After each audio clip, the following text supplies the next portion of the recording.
Olá, seja bem-vindo à nossa videoaula sobre juros compostos.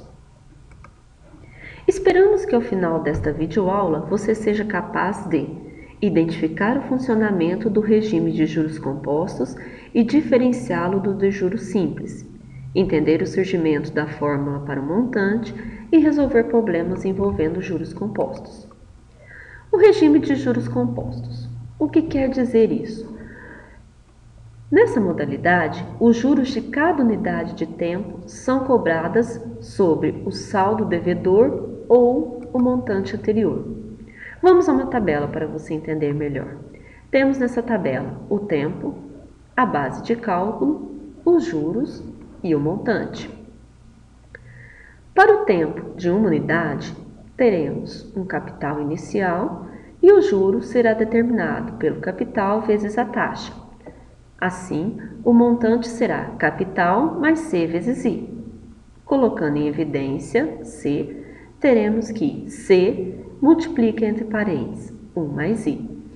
Como no regime de juros compostos é determinado sobre o montante anterior, na unidade 2, observe que utilizamos o montante da unidade 1, C, que multiplica 1 mais I. Assim, o juro será o capital aqui inicial, C que multiplica 1 mais I, vezes I.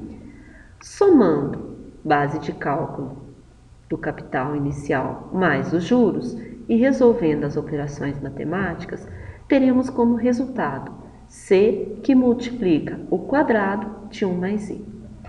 Na unidade de tempo 3, utilizaremos o montante da unidade de tempo 2.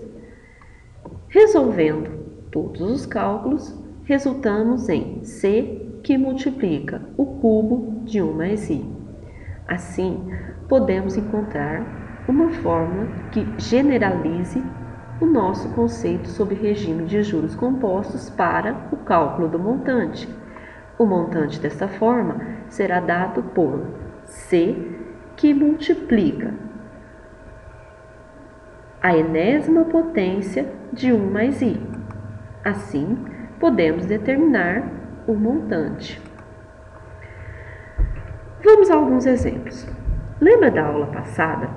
Vamos utilizar aquele mesmo exemplo 1. Voltemos ao exemplo inicial da aula de juros simples. Se você ficasse com um saldo negativo de R$100 no banco, ao final de um ano, quanto é que você estaria devendo para esse banco? Bom, precisamos, obviamente, da taxa de juros para cheque especial. Se você vai estar com um saldo negativo no banco, essa taxa de juros será cobrada sobre o cheque especial.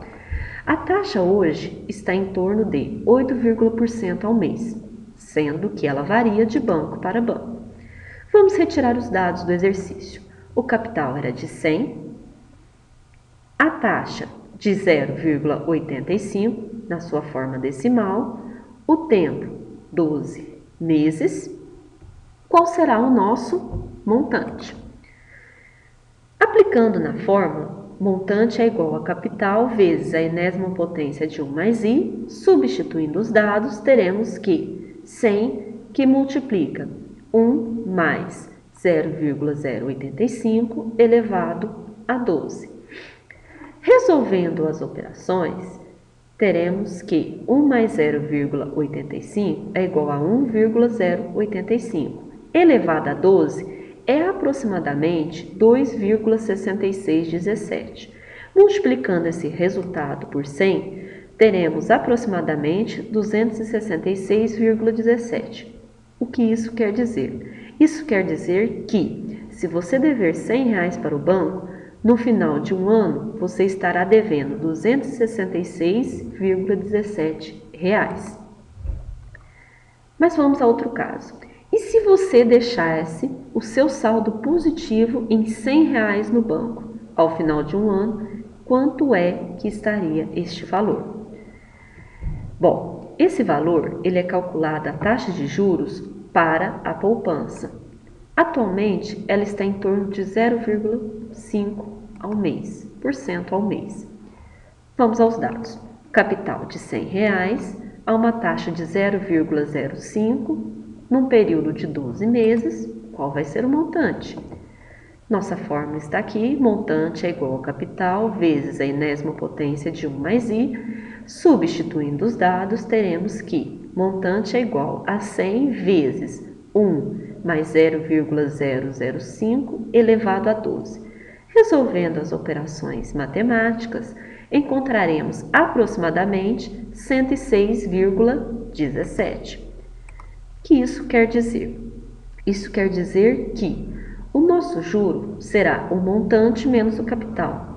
O montante de 106,17 menos o capital de 100, ao final de um ano, você terá como juros da poupança R$ 6,17, bem diferente de dever no banco. Então, cuidado com as suas finanças.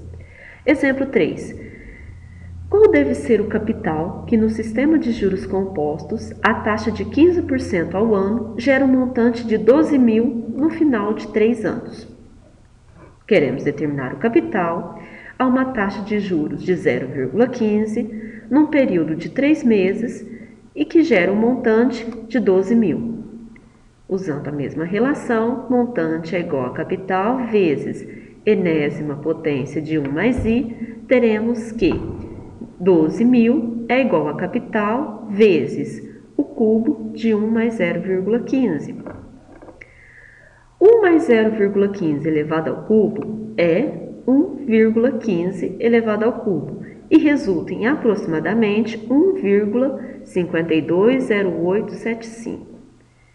Este valor que está multiplicando, estaremos dividindo. 12.000 dividido por 1,520875 resulta em aproximadamente 7.890,19.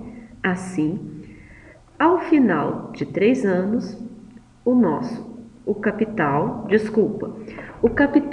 retirado foi de 7.890,19. Exemplo 4.